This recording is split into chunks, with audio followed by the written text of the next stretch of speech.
అంతే చేసిండు, ఈయన అంతే చేసిండు. ఎవరికి ఉన్నది చిత్తశుద్ధి? మీకైతే అసలే లేదు.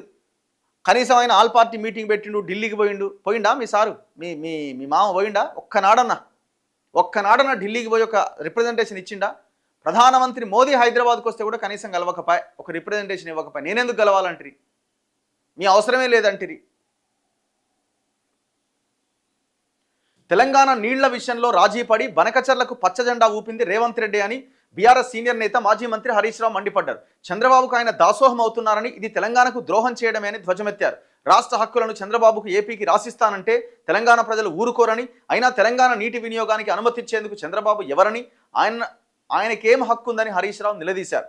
హైదరాబాద్లోని తెలంగాణ భవన్లో గురువారం ఆయన విలేకరుల సమావేశంలో మాట్లాడారు. బనకచర్ల విషయంలో కాంగ్రెస్ ప్రభుత్వాన్ని తట్టి లేపిందే బీఆర్ఎస్. 968 టీఎంసీల వినియోగానికి తెలంగాణలో రూపకల్పన జరిగింది. అందులో 446 టీఎంసీలకు సిడబ్ల్యూసి హైడ్రాలజీ క్లియరెన్స్లు వచ్చాయి. ఇవి కాకుండా సముద్రంలో కలుస్తున్న 3000 టీఎంసీల్లో తెలంగాణ వాటా కింద 1950 టీఎంసీలు కేటాయించాలని కేసీఆర్ డిమాండ్ చేశారు. కృష్ణాలోనూ 763 టీఎంసీలు తెలంగాణకు రావాలని బ్రిజేష్ కుమార్ ట్రిబ్యునల్ ముందు వాదనలు వినిపించింది బీఆర్ఎస్ ప్రభుత్వమే. గోదావరిలో 1000 టీఎంసీలు, కృష్ణాలో 500 టీఎంసీలు వాడుకునేందుకు తెలంగాణకు అనుమతిస్తే చాలు అని ఏపీ సీఎం చంద్రబాబును రేవంత్ రెడ్డి కోరుతున్నారు. ఏపీ ఎన్ని ప్రాజెక్టులు కట్టుకున్న అభ్యంతరం లేదంటున్నారు. ఇది తెలంగాణకు ద్రోహం చేయడమే. నా పాయింట్ ఏంటంటే, ఇదే కేసీఆర్ గతంలో మహారాష్ట్రలో పార్టీని విస్తరించే క్రమంలో హరీష్ రావు ఆన్సర్ చేయాలి.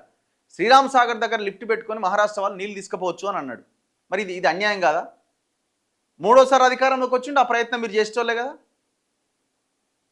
మళ్ళీ మేము వాటా సాధించినాం, మేము 1950 టీఎంసీలు కేటాయించాలని కేసీఆర్ డిమాండ్ చేసిండు.